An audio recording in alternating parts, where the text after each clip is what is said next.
How do you feel about Minister Farrakhan coming to speak to Tallahassee, Florida on the World Day of Atonement? I feel like that's what Tallahassee needs. All of Florida needs it. Yes, sir. Love Minister Farrakhan. It's your first time seeing him live? No, sir. No, sir. I basically try to get wherever Minister Farrakhan is. Yes, sir. All right. Thank you very much, sir. Yes, sir. How do you feel about Minister Farrakhan coming to speak to Tallahassee, Florida on the Holy Day of Atonement? I think it's fantastic, and everybody ought to be involved with this and to hear what he has to say. It's your first time seeing him live? Live, yeah. I've read that paper, though. All right, thank you very much, sir. How do you feel about Minister Farrakhan coming to speak to Tallahassee, Florida on the Holy Day of Atonement? I think that it's a wonderful idea. Both Florida State and FSU students really need atonement, along with the community of Tallahassee. Minister Farrakhan has messages that will both inspire us intellectually and spiritually, and I'm just really excited to hear his word, what the message that he has prepared for us today. It's your first time seeing him live? No, it's not. I saw him on Michigan State's campus in Michigan, and this will be my second time seeing him. All right, thank you very much, sis. Thanks. I'm here because I'm interested. I don't know very much about what he has to say other than what the press reports, so I thought I'd hear for myself what he has to say. It's your first time seeing him live? Yeah, I'm from the West, so I'm from Utah. It's 98% white, so it's not something you'd get every day in Salt Lake. Thank you very much.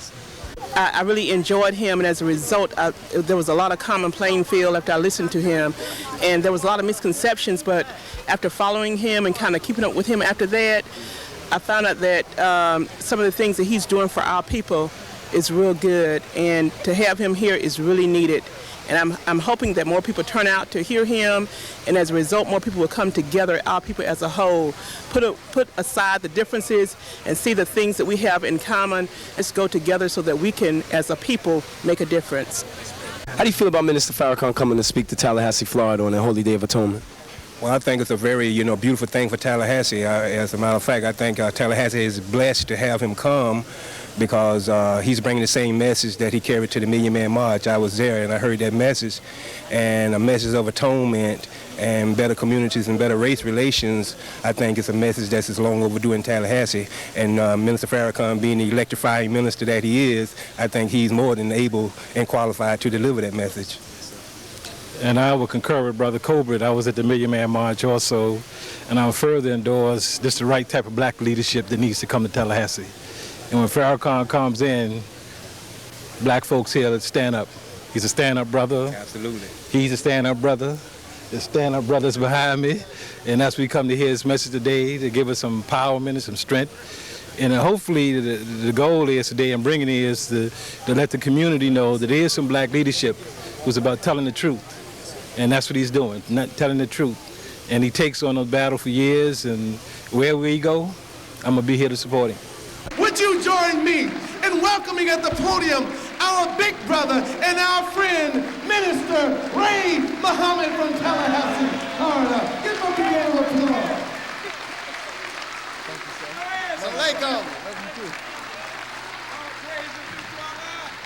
In the name of Allah, the Beneficent, the Merciful, I greet you again with the greeting words of peace. Assalamu alaikum. Are you excited in here tonight?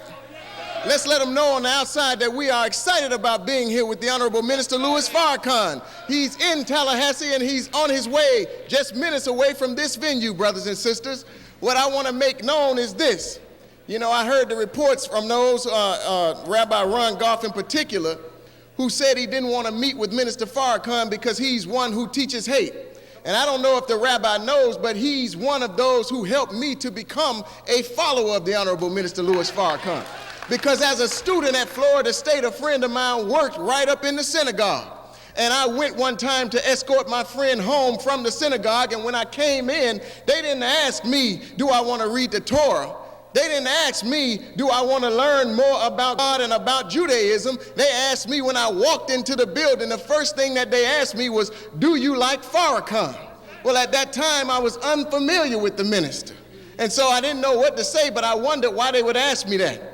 And I went back and researched that one that they were talking about and accusing of all of this hate And when I went and looked at him and when I went to his mosque, he didn't ask me, do you dislike white people? He didn't ask me, do you hate Jews? As a matter of fact, like the Good Samaritan, he looked at me and saw that I had a gaping wound with I was losing blood or losing the knowledge of self. And when he saw me, he didn't ask, who do I dislike? He asked me, brother, do you want to get to know God? He asked me, do you want to improve your condition and improve the condition of your people?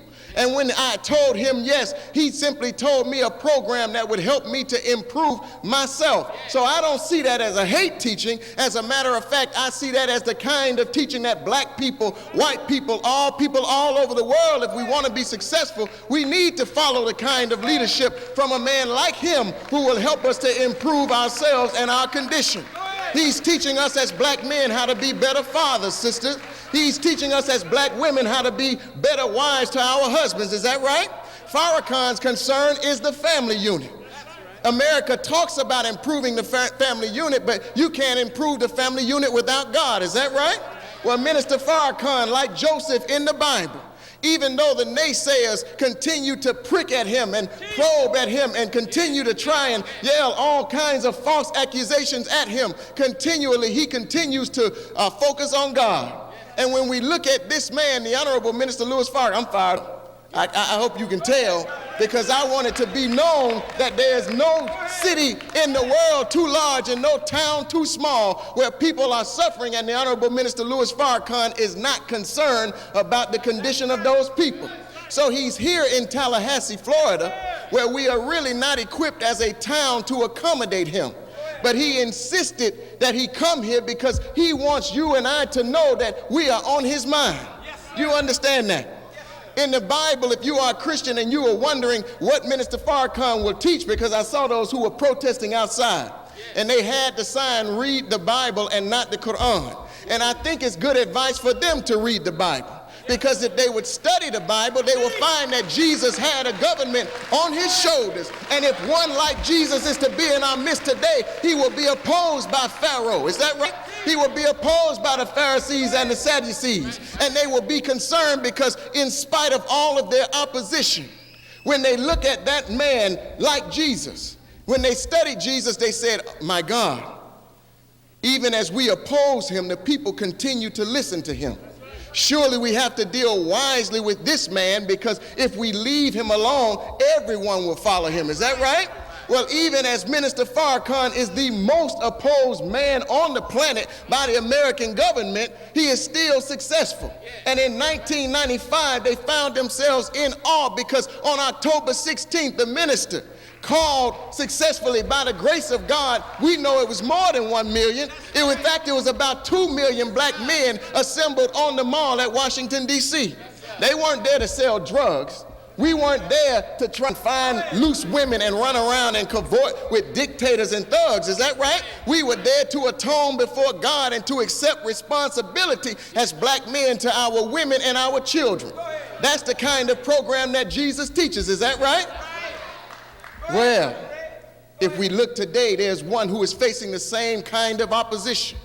And surely there's concern from the top down that if they leave this man alone, that if they leave him alone, all will follow him.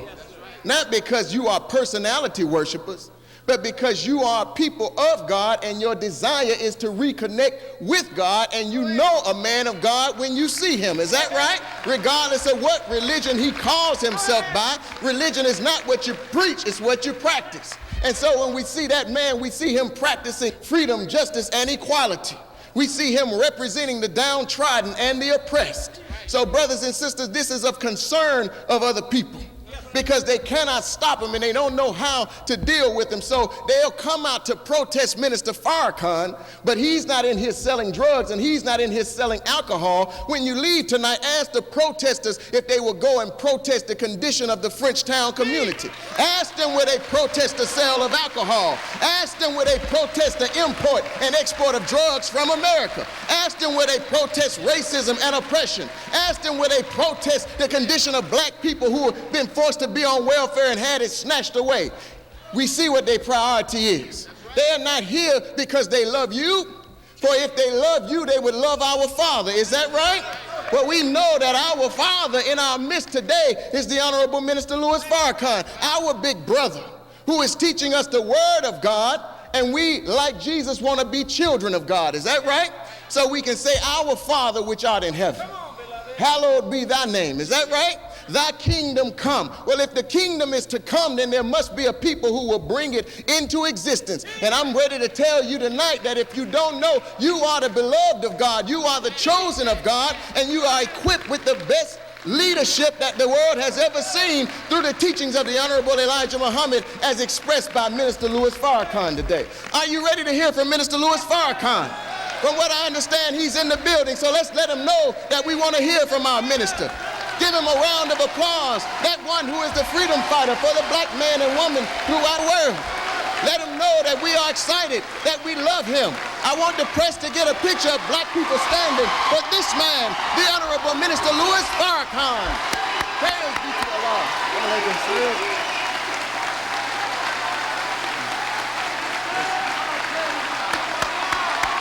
Farrakhan, proving there's no town too small where he will not come to the aid of the oppressed.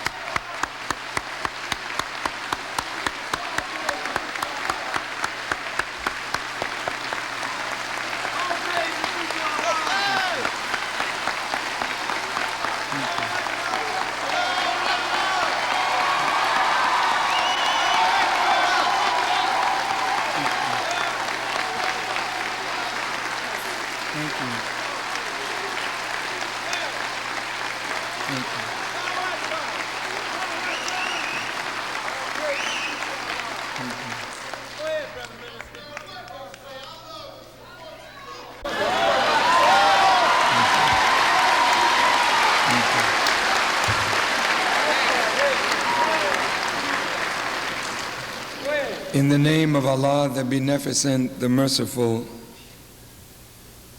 we give Him praise and thanks for His goodness and His guidance to the human family.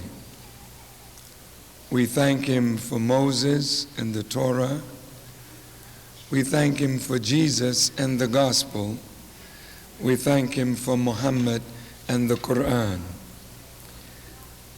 I am eternally grateful to Allah for His intervention in our affairs in the person of Master W. Farad Muhammad, the great Mahdi or guide, who came among us and raised from among us a divine leader and teacher for us in the person of the Most Honorable Elijah Muhammad.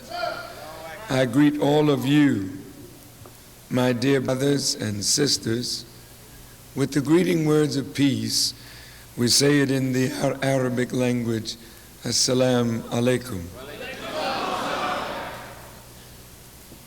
To Brother Minister Ray Muhammad and all of the believers here in Tallahassee, and to the distinguished platform guests, reverend clergy, ministers, student leaders, my dear and beloved friend Dr. Naeem Akbar,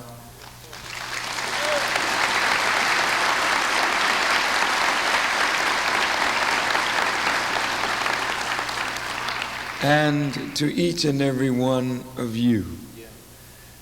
I am more than honored to be here at this tremendous institution of learning, Florida State University, to bring to you a message of hope, but a challenge. Before I begin, I want to say how honored I am that Professor Naeem Akbar has honored me tonight with his presence, and how grateful you must be to have such a brilliant man as one of your professors.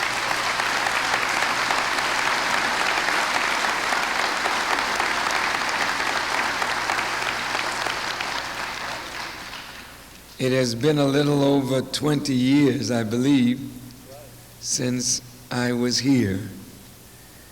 And a lot of things have happened since then. I guess I've become somewhat notorious. But I'm so thankful for those of you, the way you responded to me. You already know me. But those who don't know me, who are victims of what you read, I would hope that you would weigh my words very, very carefully and come to your own independent judgment of Louis Farrakhan. I was very grateful today that His Honor, the Mayor of Tallahassee, no matter how busy his schedule, took time to come out to the civic, religious, and political leadership meeting to hear what we had to say. Many of the top officials of the city were present, and we were honored by their presence. But tonight is significant because this institution of learning, one of the great institutions not only in the state of Florida, but in the United States as well, that boasts so many, I think, national championships with the great Seminoles. But tonight, I want you to reason with all that you know, all that you have been taught. Bring it to bear on what I say. A college campus should never be afraid to listen to any voice in the society.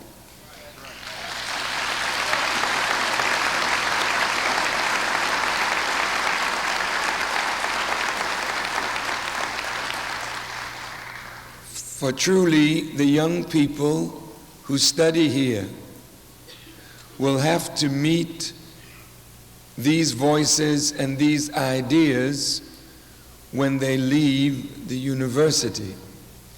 And if you are confident that you have done your job well, there is no need for you to fear that your students will be persuaded or dissuaded from what you have taught them if you're sure that you have taught them the truth.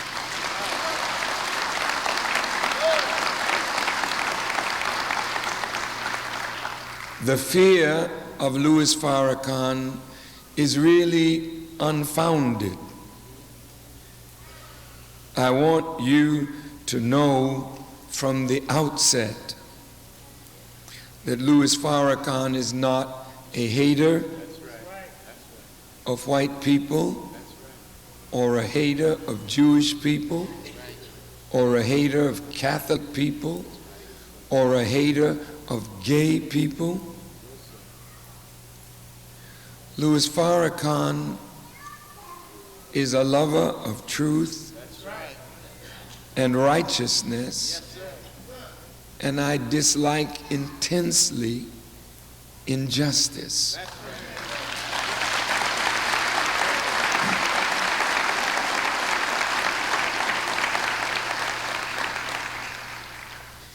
Injustice is what is crippling human beings in their ability to relate to government and to one another.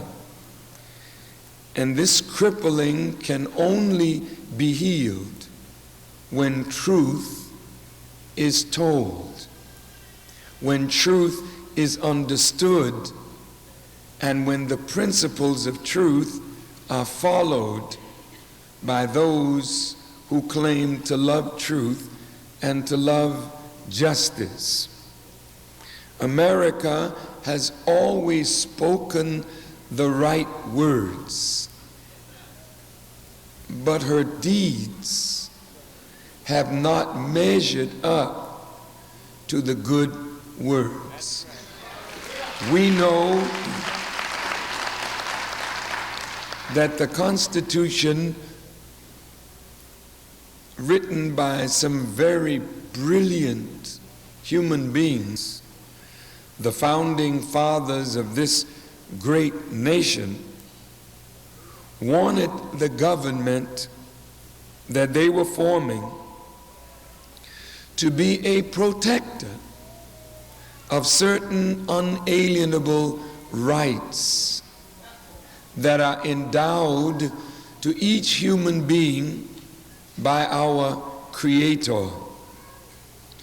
And whenever governments are formed to protect those rights, to secure those rights, if the government is strong in the pursuit of the protection of life, liberty, and the pursuit of happiness for all of her citizens, that government has a chance for perpetuity. We live in a world that has seen the constant rise and fall of nations. They rise on the basis of certain principles that they follow, and they fall on the basis of certain principles that they violate. The question before us today, if America is founded and the government is founded on the basis of securing for the citizenry life, liberty, and the pursuit of happiness, are we the black? Are we the red? Are we the brown worthy of these unalienable rights? And is the government really working to protect and guarantee these rights where the poor, the weak, the black, the red, the brown are concerned? If these rights are only for whites and for certain classes of whites, then the government ultimately will have to face the growing dissatisfaction of her citizenry. I want you to reason with me, because in the last election for the presidency of the United States, less than half of those eligible to vote took part in the greatest exercise in a free democratic society, which is the right to cast a vote for your leadership. And if less than half of those eligible to vote cast a vote, what is the state of mind of the other half that refuse to even take part in the exercise?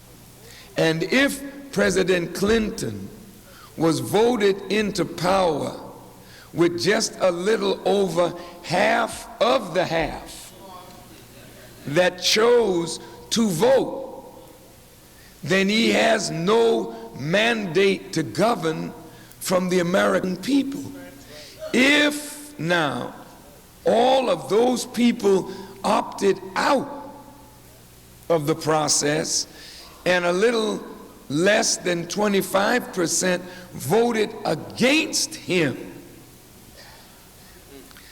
then there is intense dissatisfaction in the country. And out of that dissatisfaction, there is a growing alienation of the citizenry from its government. These are not good signs. They are signals that something is wrong, and the wise should do their best to analyze this and make the proper corrections, for America is headed for anarchy and a total breakdown in the society if this dissatisfaction continues.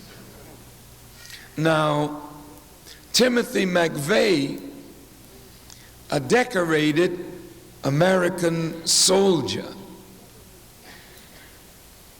blew up a federal building because he was so hateful of his own government that he would kill innocent people to make a point. The rise of the militia in America. These are not kooks. These are not nuts. These are people who feel that the government has literally betrayed the American people. The question is, are they correct? If so, what is the solution? Now, America, no doubt, is the greatest nation on this earth, the greatest nation in the history of the present world. She leads the world in science and technology. She has the greatest infrastructure, telecommunications, the most marvelous cities in the world. She has the greatest hospitals. But yet the nation is sick. She has more people in insane asylums and that are walking the streets on certain mind-controlling drugs than any nation on earth. This is the most violent society of any nation on earth. There are more murders committed in America than in any nation on earth. More robbery, more rape, more brutalizing of women, abuse of children. America affords her citizens the greatest opportunity, yet America is the greatest consumer of illegal drugs. The society, in terms of buildings, is magnificent, but in terms of people, the uncultivated human being is more dangerous to the internal peace and security of America than any outside enemy. No more superpower, just America. But as we speak, the country is dying from an internal rot produced by moral decadence. Even a beautiful campus such as this, the lifestyle of the students, the behavior of the students is not harmonious with the search for knowledge. And what good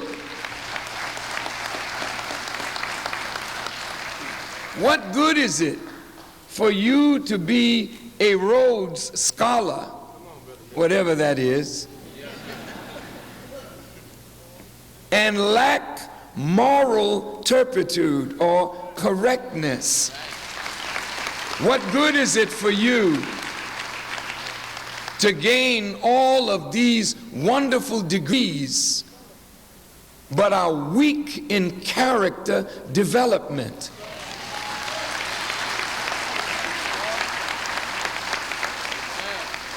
And I humbly submit to you that until America develops character along with intelligence, then intelligence without character makes human beings devils. I'm going to say that again.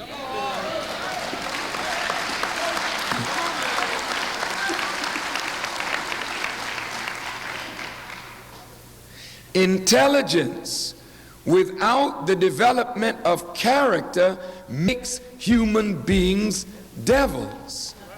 If you open your Bible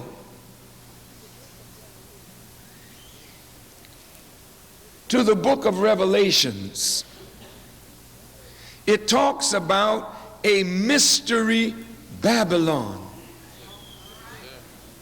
Now we know if there's a mystery Babylon, we can learn about the mystery Babylon from studying the ancient Babylon whose history we have.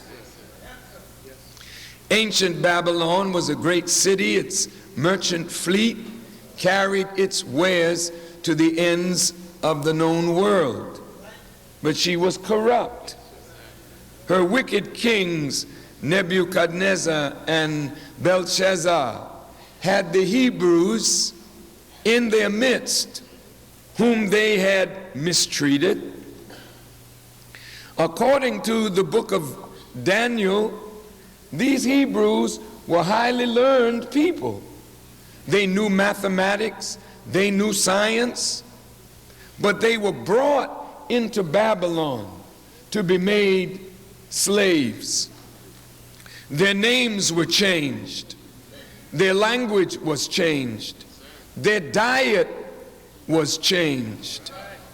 And God was displeased because of this.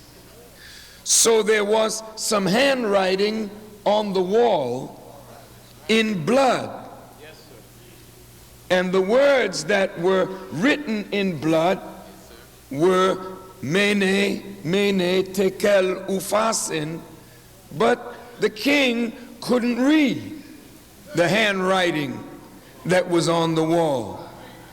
So God had raised somebody from among the Hebrews to read the handwriting. And the pattern of God is the same. Whenever there's a great and a mighty nation that has erred from the straight path of God and become utterly corrupt, when God sends a warner, he raises the warner not from the privileged class, not from the people who are the children even of the oppressor. He always goes to the bottom here, and he picks one from among the abject, from among the despised, from among the rejected. And this is to humble a proud king and a mighty ruler whose wealth, power, and influence has blinded that leader to the little things in the society that is causing it to decay. So the king could not read the handwriting on the wall, so the Hebrew boy had to read it for him. It said, "Your kingdom has been weighed in the balance and found wanting." Babylon could have been healed, but it was not, because the proud, arrogant mentality of the rulers weighed heavily against their acceptance of the message of Daniel. Pharaoh's proud, arrogant mentality weighed heavily against his rejection of Moses. And it appears that whenever there's a great nation such as this and a great people such as this, you cannot hear a warning if it comes from somebody that you don't expect it to come from. Well, God, why didn't you send us a professor from Florida State University? Maybe we would have heard you. Why did not you send us a Harvard graduate? Why did not you send us one of our fellow great ones? But you insult us by sending us one of our slaves. So, if you cannot hear a cry from beneath you, then your house will come down around you. And to those of you who love Jesus, and that should be all. You know, we wouldn't care as black people what color Jesus was, because we could accept him as a white person, because we are not looking for color, we're looking for salvation.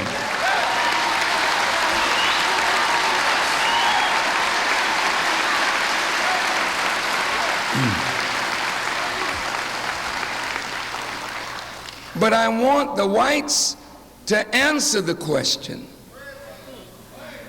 could you accept Jesus if he were non-white? Now, I'm just raising a question. And I literally want you not to answer openly, but in your heart. What? No, I'm not trying to be smart or funny, and I'm not trying to embarrass anyone. This is serious, and it's not about joking. It's very serious, because if Christ holds the salvation of the world in his hands, you want to be able to receive him on his return. But what would you do